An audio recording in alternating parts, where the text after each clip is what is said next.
So I came to the conclusion that these American Horror Story episodes are getting out of control.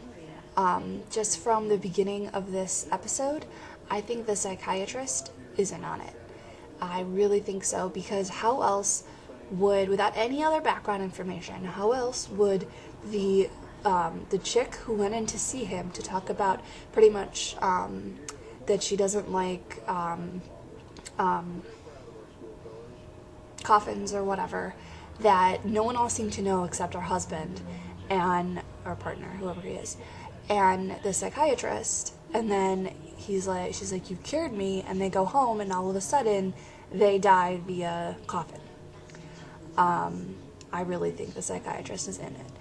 Also, when he's talking to Ellie on the phone, and you could tell he has enough of this crap on his plate, and he's like, "Okay, time to go," and then he starts to lean back in his chair. There was part of me that was thinking he'd like get off on her voice. He did not, or inflict pain or something on him. However, I think he has a little OCD himself, or perhaps more clues to that he is involved with the killings. There were 5 or 6 smiley face pins on his desk when he was talking to her, and he moved a couple of them. More like, "Okay, I now feel like this," and then he moves them, and he moves another one, and he's like, "Okay, now I feel like this." So yeah, I think he is definitely involved in this, because come on now, that's crazy. Let's see, what else?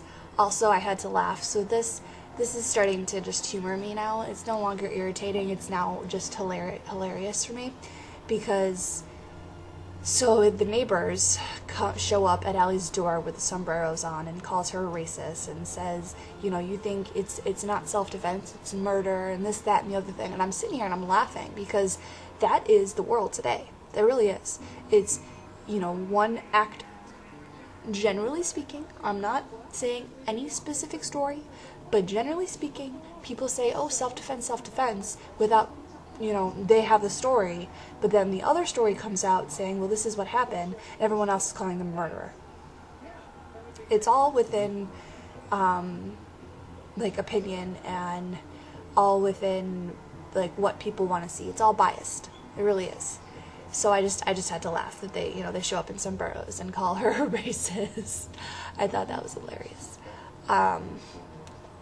And so the neighbors, so the husband neighbor, who came out screaming that his wife was essentially murdered near the end of the episode, his boyfriend, boy toy, friend, whoever you want to call him, he looked familiar.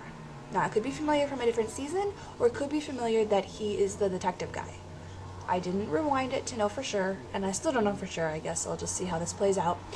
But I think it's interesting that we're playing on that a little bit more. That, once we hit a certain age, we're going to get married, and then, "Oh, well, I don't really love them, but we're going to do this." It's like, just file for a divorce, dude. Come on. End of story. I don't care if you had a pact. Just do it. You'll be much happier. Also, as another side note, the detective guy, I'm pretty sure, is in on it too. Or that he's just had enough of this crap with what's going on in the city, or in his town, on the street, whatever. I think he's just had enough of it. Because you can tell when he came over to Ellie and Ivy's place, and he's talking to them, and he gets a phone call, and then Oz finds the video essentially of Ellie and Winter, and then the detective's like, "Okay, what am I supposed to do with this hamster pieces from the microwave that you decided to freeze?" And then he hears the screaming, and he comes in, "Hey, you guys okay? No, really, are you okay?"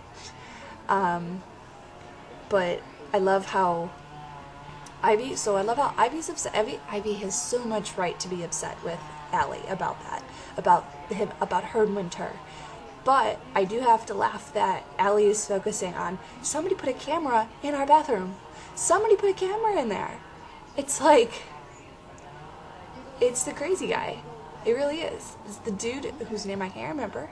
It's the dude who is pinky pacting with everybody, and he's just being crazy because he came up to, as you saw in this episode, saying, "Oh, I'll protect you, Allie," without necessarily saying her name. "I'll protect you, I'll protect you. I'll make sure, nothing happens. You have a nice day." It's like, okay, what are you really pulling? You're gonna leave me in this set of false security, and then something's gonna happen? I mean, I don't know at this point that Ivy and Oz are actually gonna leave. The fact that there's now been a death across the street, they're really gonna leave Allie alone? If they do, some stuff's gonna go down. Can guarantee that. So anyway, it's getting interesting, and as I said probably before, but I know I said it in this review, no longer annoying. So there it is.